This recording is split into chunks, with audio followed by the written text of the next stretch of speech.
लागता बड़ी गरमी तू कूल कर हो, बनाना सेब खाइल कबूल कर हो।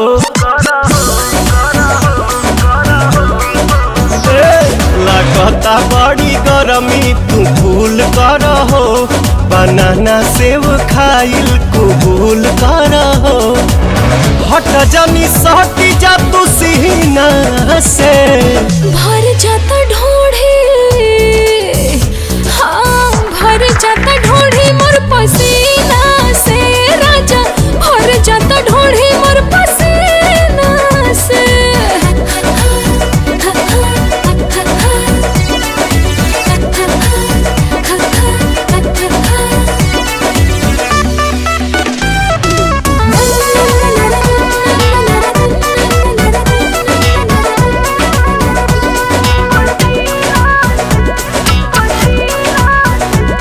आज मौसम त बनल बेसारम, हेरानी यही में मूड भइल गरम।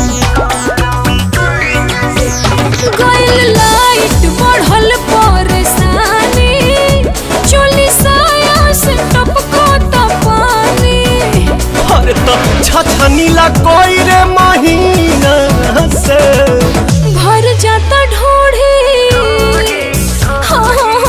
भर जाता ढोढ़ी मोर पसीना से राजा, भर जाता ढोढ़ी मोर पसीना से।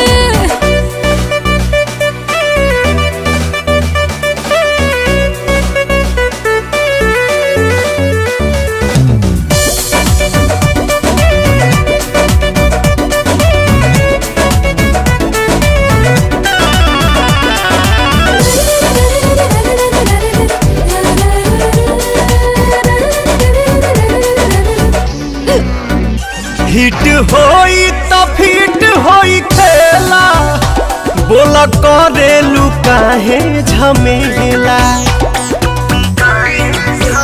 हमर दहिया के फ्रीजर में डाला, आधा घंटा के बाद निकाला। अनु तुम आई कहनी हसीना से, भर जाता ढोढ़ी, हाय भर जाता ढोढ़ी मोर पसीना।